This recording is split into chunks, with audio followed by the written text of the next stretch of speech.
दोस्तों, Trump administration ने भारत को एक नॉन कोऑपरेटिव कंट्री डिक्लेयर कर दिया है। ये डेजिग्नेशन उन 15 देशों को दिया गया है जो अपने इलीगल इमिग्रेंट्स को वापस एक्सेप्ट करने में कोऑपरेट नहीं कर रहे। और इस अनाउंसमेंट के साथ ही ट्रम्प ने 18,000 इंडियंस को डिपोर्ट करने का प्लान भी अनाउंस किया है। क्या आप जानते हैं कि अमेरिका में 7 लाख से ज्यादा इलीगल इंडियन इमिग्रेंट्स हैं? और डोनाल्ड ट्रंप ने 2025 के लिए जो प्लान्स अनाउंस किए हैं उनमें specifically in 18,000 illegal Indian immigrants को टारगेट किया गया है। दरअसल अमेरिका की इमिग्रेशन एंड कस्टम इन्फोर्समेंट ने एक लिस्ट प्रिपेयर की है जिसमें कई देशों के टोटल 1.5 मिलियन इलीगल इमिग्रेंट्स को आइडेंटिफाई किया गया है। और इस लिस्ट में वो 18,000 इंडियन नेशनल्स भी शामिल हैं जिनके पास प्रॉपर डॉक्यूमेंटेशन नहीं है। लेकिन ये प्रॉब्लम सिर्फ आज की नहीं है। पिछले 3 सालों में यूएस बॉर्डर सिक्योरिटी ने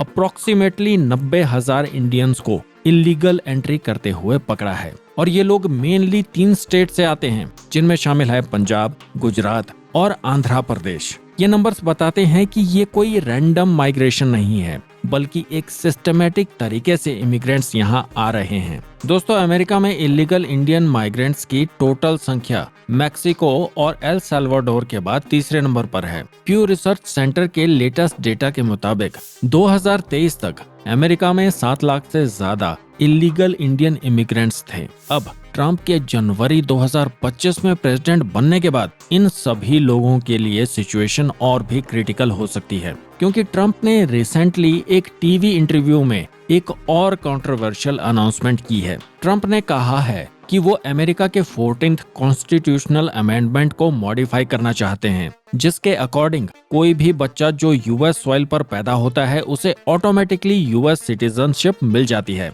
लेकिन ट्रंप इस ब्राइट सिटीजनशिप को खत्म करने का प्लान बना चुके हैं जो इंडियन डायस्पोरा को हेवीली अफेक्ट करेगा। आईसीई के डेटा के मुताबिक इन 17,940 इंडियंस में से अधिकांश लोग इमिग्रेशन की लीगल प्रोसीडिंग्स की लेंथी प्रोसेस में फंसे हुए हैं और ये प्रोसेस कंप्लीट होने में एवरेज 3 साल का समय लगता है। इमिग्रेशन एक्सपर्ट्स का कहना है कि ये डिलेज यूएस गवर्नमेंट की तरफ से डेलिबरेटली किए जाते हैं ताकि लोग वॉलंटियरली वापस जाने का डिसीजन ले लें। और ट्रंप एडमिनिस्ट्रेशन का ये प्लान सिर्फ इमिग्रेशन पॉलिसी तक ही सीमित नहीं है, ये एक लार्जर जियोपॉलिटिकल स्ट्रेटजी का हिस्सा है। अमेरिका चाहता है कि इंडिया जैसे डेवलपिंग कंट्रीज अपने सिटीजन्स की मूवमेंट को बेटर रेगुलेट करें, लेकिन रियलिटी ये है कि भारत जैसी डेवलपिंग कंट्रीज के पास बॉर्डर कंट्रोल के लिए रिसोर्सेज की कमी है। और इसी कमी का नतीजा है कि आज भारत को रोहिंग्या इमिग्रेशन जैसे सीरियस प्रॉब्लम का सामना करना पड़ रहा है।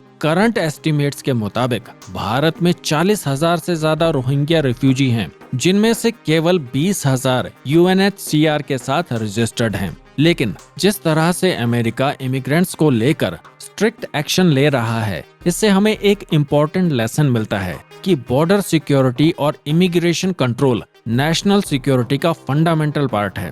भले ही रिसोर्सेज लिमिटेड हों, लेकिन भारत को भी अब ऐसे ही टफ मेजर लेने होंगे, क्योंकि इलीगल इमिग्रेशन सिर्फ एक ह्यूमैनिटेरियन क्राइसिस नहीं है बल्कि ये किसी भी देश की इंटरनल सिक्योरिटी के लिए भी एक बड़ा खतरा बन सकता है। दोस्तों, ट्रंप के प्रेसिडेंट बनने के बाद न सिर्फ डिपोर्टेशन बढ़ेगी बल्कि न्यू इमिग्रेशन पॉलिसीज भी स्ट्रिक्ट होंगी, स्पेशली H-1B वीजा और फैमिली बेस्ड इमिग्रेशन को लेकर। एक्सपर्ट्स का कहना है कि इस स्ट्रिक्ट पॉलिसी का असर सिर्फ इलीगल इमिग्रेंट्स पर ही नहीं होगा बल्कि लीगल इमिग्रेशन प्रोसेस पर भी पड़ेगा, जिससे स्किल्ड प्रोफेशनल्स के लिए भी अमेरिका जाना मुश्किल हो जाएगा। दोस्तों, अगर आपको ये वीडियो इन्फॉर्मेटिव लगी हो तो इसे लाइक करें, शेयर करें और द क्रॉनिकल पोस्ट चैनल को सब्सक्राइब करना ना भूलें। मैं विजय राजपूत आपसे जल्द ही मिलूंगा एक और इंटरेस्टिंग अपडेट के साथ। जय हिंद।